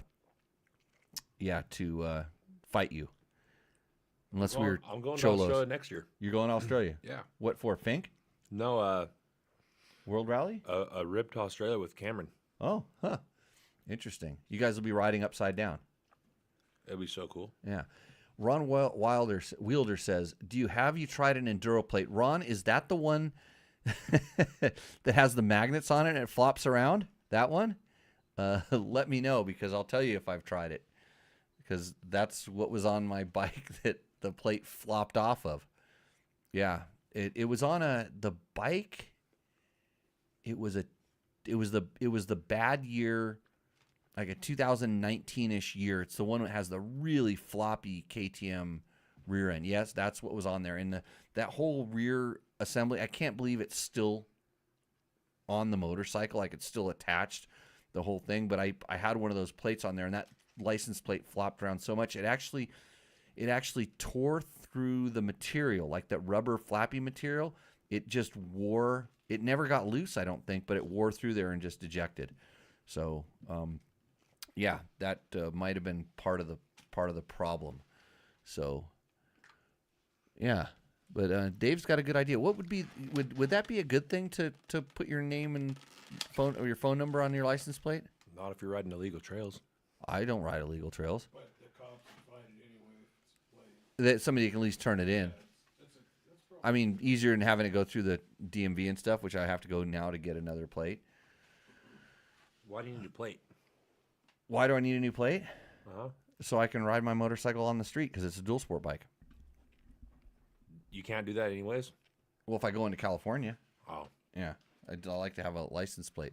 And then if I sell it, somebody's going to want a license plate on it. I don't know why I would ever sell a motorcycle. Josh K says, put Ricky on a 950 for Dakar training.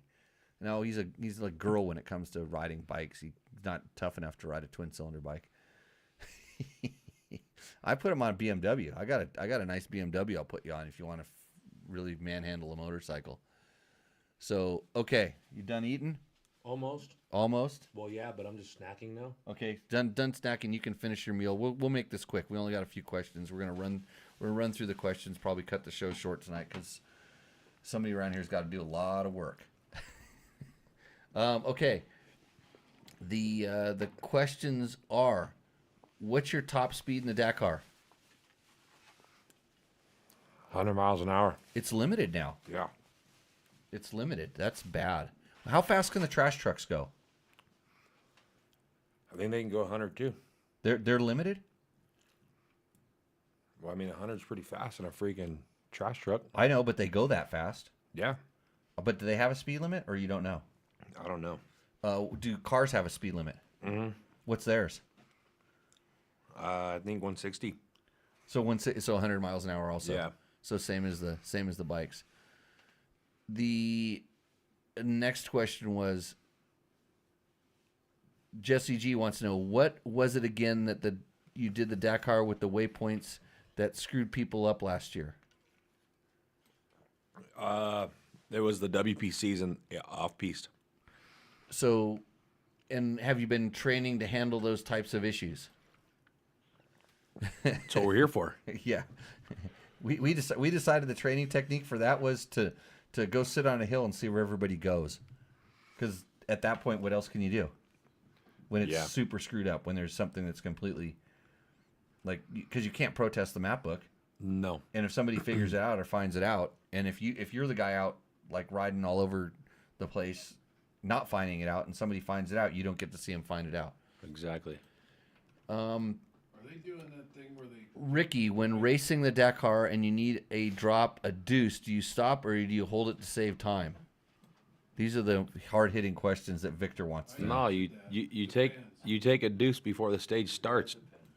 Yeah. You know, when I raced, Ricky, the stages, they were Long and boring. quite a bit longer. Well, we didn't race at the same level. You're at the back, But I will tell you, my very first stage that I ever won, I stopped and took a deuce on the stage. Must have been a shitty stage. It wasn't a shitty stage. It was a stage that separated the men from the boys. That's what they said about it. It was the one that was going to separate the men from the boys, and I beat all the boys. Can Ricky beat my crash story? Says San Felipe Bob. Can you explain away a crash, all the equipment, like I just did? I never blame my crashes on the equipment. Really? Never? I don't think so. Worn out tires sometimes? Soft mooses? I couldn't say I crashed because of it. Okay. Suspension didn't do what you wanted it to do? I mean, yeah, that could be. Everyone can blame their crash on their suspension, but then again, if your suspension is that way, then you should know how to ride your bike the way it is. You should know how to ride the bike or figure out how to ride the bike the way it is until you can change it within its limits. Yeah. Like whether it's too stiff so it's not getting good traction or bottoms out too much, no safety. Yeah. Yeah. You don't go back and just say make it better? No. I tell them exactly where I think the issue is. Yep. Let's see. George says, does the van sell above value because it's got your DNA all over it? You read that already. I know I read that, but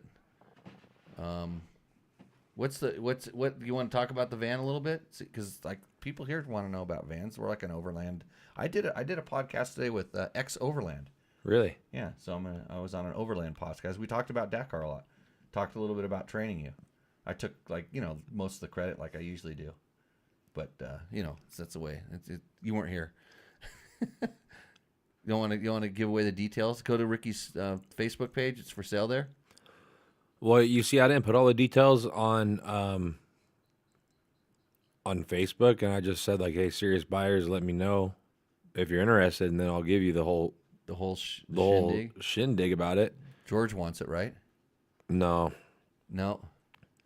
It's just a van. It's made to haul 2 dirt bikes. You could sleep in it. It's got a kitchen, a little kitchen. I might be interested. Outside shower, 25-gallon water tank. I'm kind of like a Lance guy now. Like my Lance.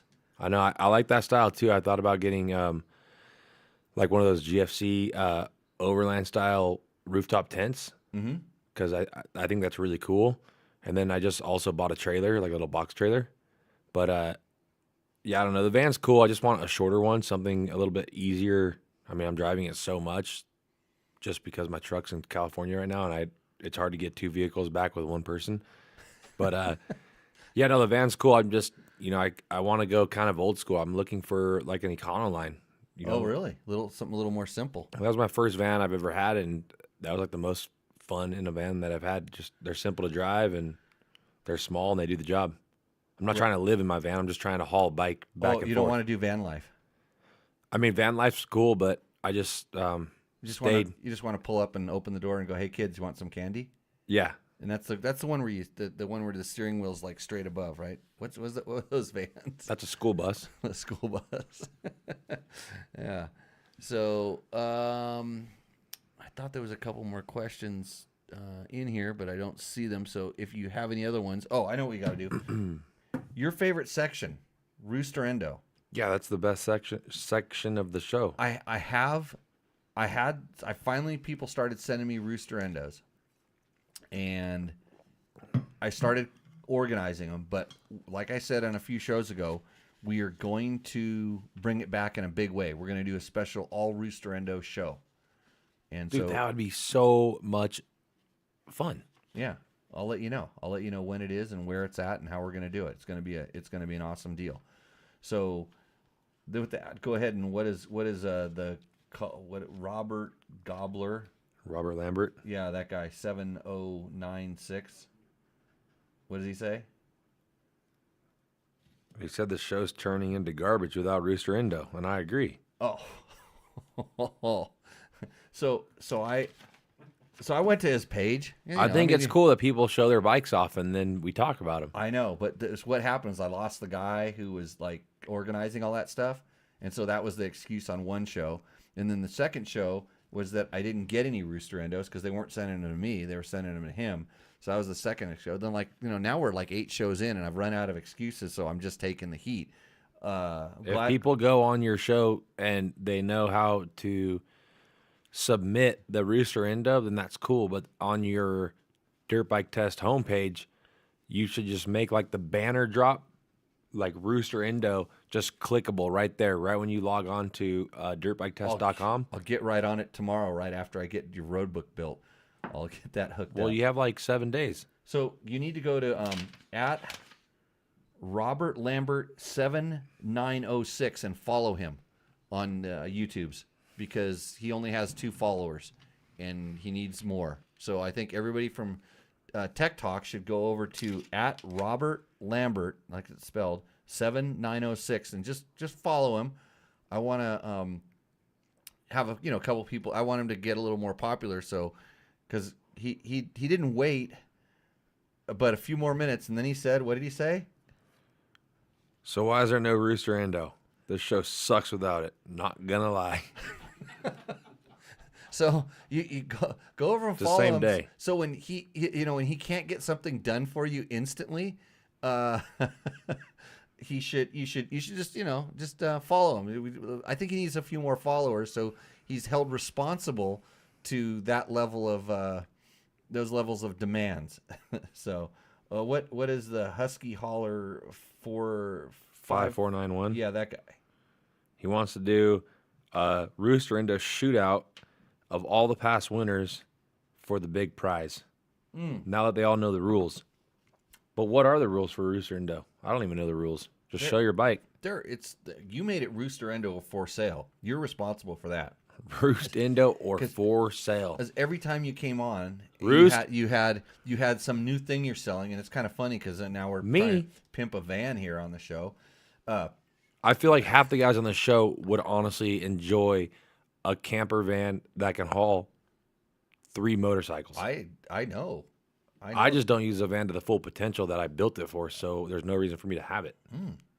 That's your giving. That's great. So Rooster Endo with all the past winners. So obviously he's a past winner, and he's just trying to narrow his competition. Yeah, he wants the big prize. I can't remember left from right and a person's face or their name an hour after they walk away. So how do you think I'm going to remember your bike if it won or not, and you resubmit and it wins because it's so awesome? And what rules? That's a good question. Like, should we dish out the rules for Rooster Endo?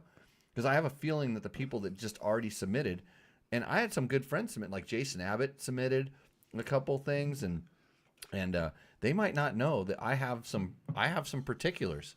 Like I want the photo to inspire me to go ride with a really awesome bike on it. I don't want it shot in your garage with your rake and your hammer laying on the ground, the hammer you used to, bend the handlebars back. Throw that axle through there. Yeah, to knock the axle through the shaft. Yeah, that thing.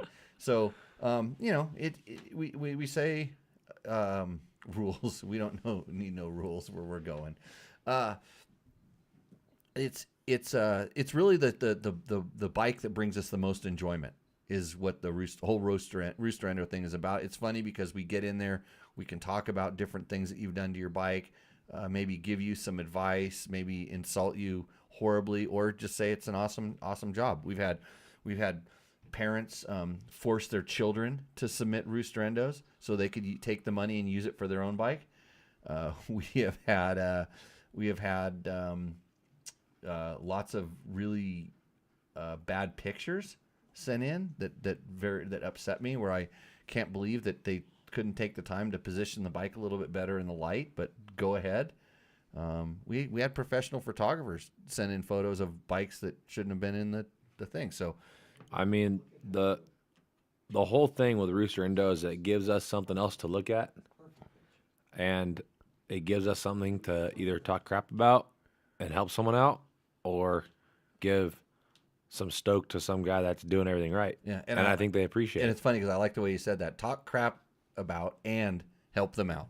Because that's the way, that's kind of the way that things work around here. You don't really get a whole lot of hall passes when you have something that's kind of janky.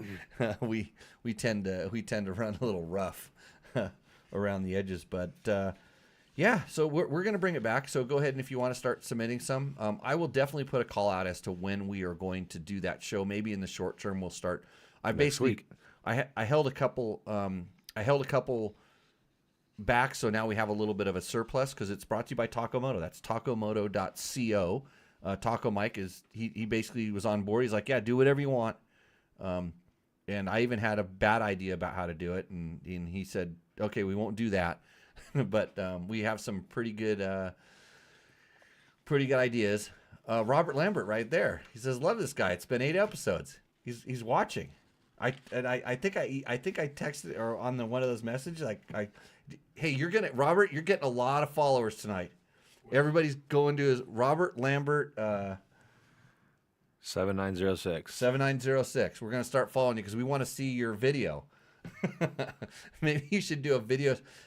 I thought for sure he had submitted one, and I just didn't see it or something, which maybe he did, but it's not in my files. It may be in that other guy that other guy that dressed really nice that disappeared. It might be in his files. So Mike Pearson. So if I resubmit mine for the 3rd time, I still have a chance. Absolutely. The Rooster Endo Mega Special is going to be epic. It'll be good times. It should be like mid-December. So it's a big Christmas present when they Yeah, get for it. the final. Okay. For the final. Okay. For the shootout. For the big prize. And I think what you should do also is, what would also be like super cool, is get Rooster Endo shirts made, and the winner. We have a logo. You know this? Yeah, exactly. And the winner would just get a shirt of like, well, not the winner of like the shootout, but like the winner of each week. We get a Rooster Endo shirt. Say you do Rooster Endo like once a month, then you just you're making 12 shirts. Mm-hmm. Then they got like a Rooster Endo winner shirt. I think that'd be pretty cool. I think they need to be watching live Yeah. win, and they need to pick door 1, 2, or 3. Oh yeah, we talked about this. We'd say, so when they win, like the Price is Right, you have to pick door 1, 2, or 3. Yeah, one of those doors could have a T-shirt, one could have the check, and the other one could have the Yeah, that might be good. That's a great idea. That's why I say, yeah. So, hey, it's coming back. Don't worry. Gronk, sorry I've put everyone asleep. I have to look over here where it says what he said because it just scrolled off my screen. Sorry I've put everyone asleep with my 3-page rant. Gronk equals not very smart, but I lift heavy things. I never know when to stop typing. No, it was good. I know the pain of typing too much. That was all those. That's all that stuff there. Dude, you should. That was an he epic. He could be a test writer. Obviously, he can write. Yeah. Dude, look at that.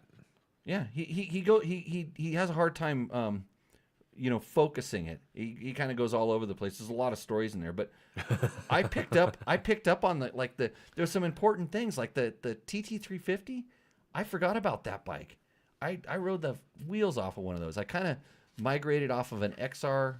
So when I went and raced 6 days in 1989, I was on an XR 250, and some of the guys I were racing against had these factory Yamaha from Yamaha France TTR 350s, and I'm like, they were badass. And I'm like, my dad had one, so I started riding his bike, thinking because it was came faster. But yeah, good, brought up some good memories. And Greg's talking to you. He says, sign those shirts. You already did. I see I signed one right there. So hold up the Tech Talk Taco Tuesday shirt. It's right behind you here. Hold that one up. We're gonna wipe my fingers off. Oh yeah, no yeah got the yeah. So we have them in gray though because the colors stand out a little bit better. But those are the ones we're gonna make. If I wasn't out riding around the desert just making you chase my tail all next week, like doing road books. And because I don't want to get a factory contract or anything, I'm just out here just doing my job.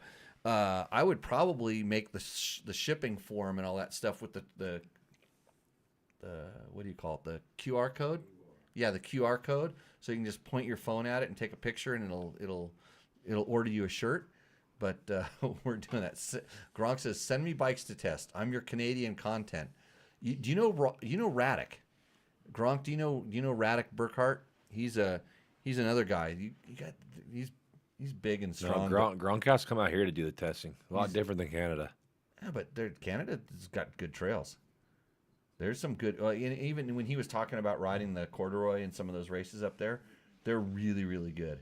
I know because I raced against a lot of guys that used to go up there and race. So yeah, Radek is big. Period. Yeah, Radek's this guy. He's like always riding his 890 and smashing it on trails like the 5 Miles of Hell and stuff. He wants me to go riding twin cylinder bikes with him, and I just refuse because I'm not that much of a man.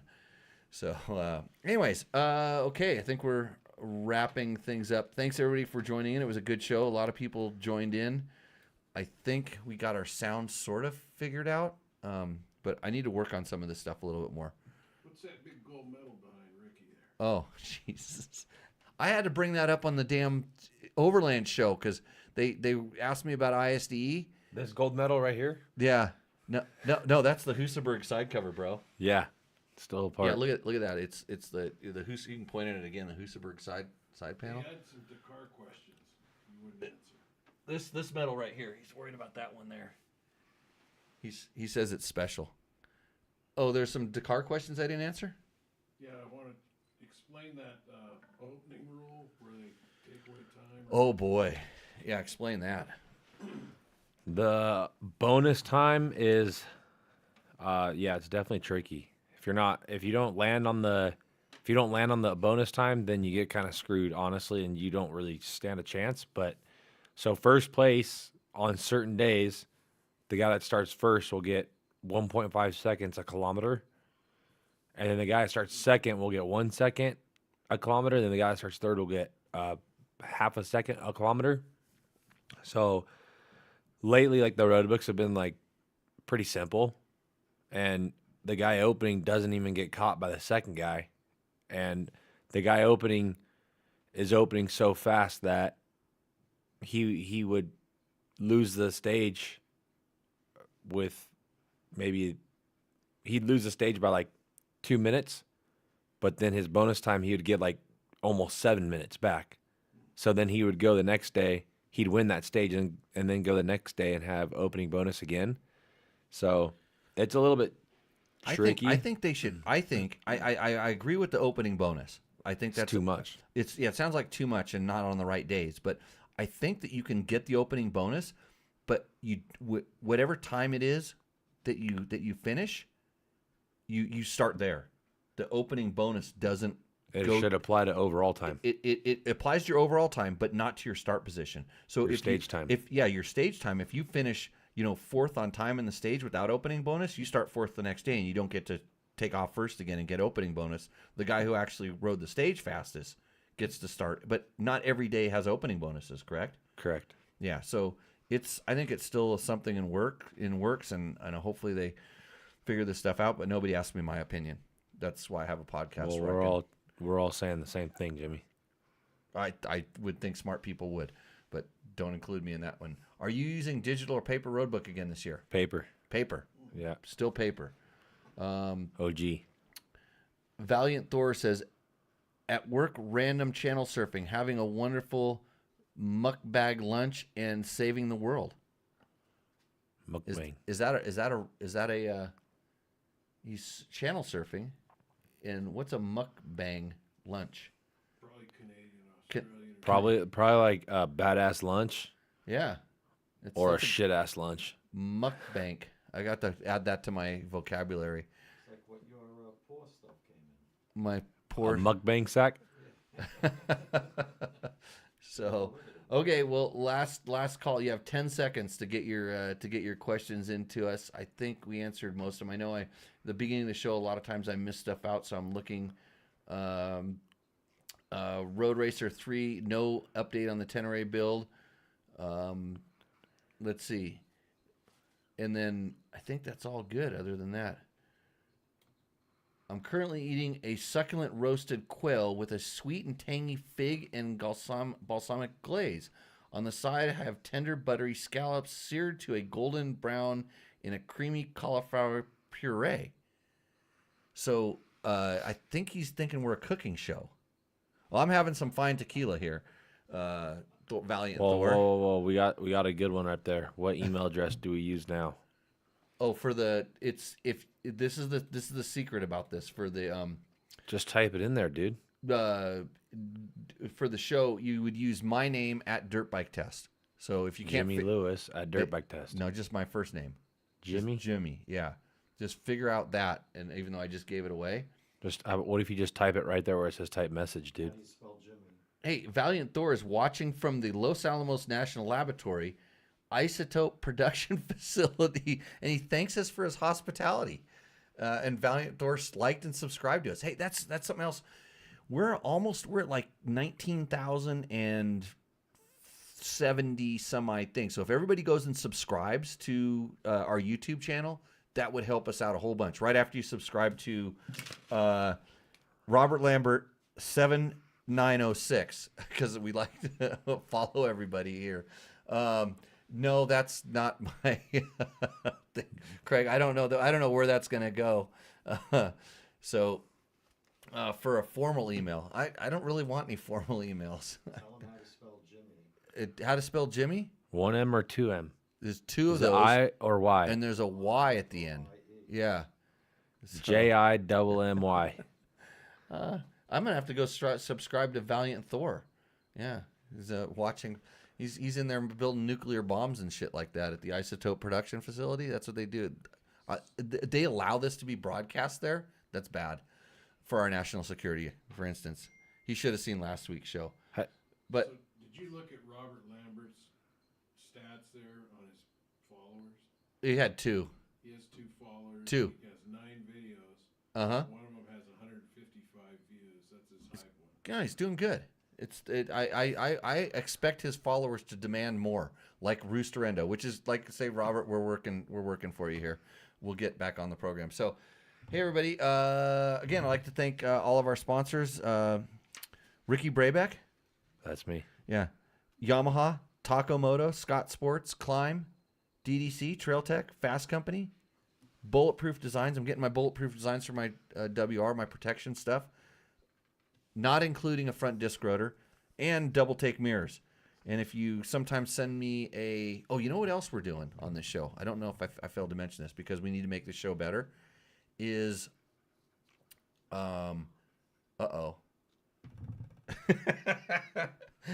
your mom's probably bummed that you're sponsoring me now. Probably. I don't even know what that emoji is. It's just it looks like her. She's going like this. She's probably worried about your outfit. You're supposed to be dressed like a team guy with your team shirt and the sponsor. Oh, you got a sponsor hat on. There we go. Doing the work. Yeah. What's your sponsors, Ricky? List your sponsors off. Then you can claim this as a work engagement. HRC, Monster Energy. Okay. Alpine Stars? Yeah, thank you. Yeah. What goggles you wearing now? 100%? Yeah, I don't talk about those though. Okay. I wear Scott's. Hey, Yeah. your teammate wears good goggles. I know this. Your new teammate? Well, maybe that's why you fell over the other day, dude. They're friggin' blurry vision. They're not blurry. It's got the amplified lens. That's why I saw the little rocks that I hit. Well, So, anyways, yeah. Thanks to all of our sponsors. Thanks, Ricky, for coming out and eating dinner on the show. Remember Jerry? that's a first, dude. No one's ever done that. Jerry Bernardo. I've tried to do it before. Jerry Bernardo's books, Coffee Brewed with a Graveyard Mist. If you want to have some bad dreams, read Monkey Butt so that you're ready for when my Monkey Butt 2 comes out. You can do that. Hey, is that book all about monkey butt, dude? That's a big old book for monkey butt. It's a lot of tall tales and history of the motorcycle journalism. It's actually pretty funny. You learn a lot about my good buddy Crazy Nate in there. And we got to get Crazy Nate back on the show. Man, he would have been funny. I saw him Saturday. Oh, he would have been great to have on the show then. Hey, the Euros love it when you say you have monkey butt. They're like, what is this? What is this? That's why you tell the Australians you're riding with a fanny pack. And on that note, we're going to say, everybody, we will see you out in the trail. So cheers. And then I have to push one more button.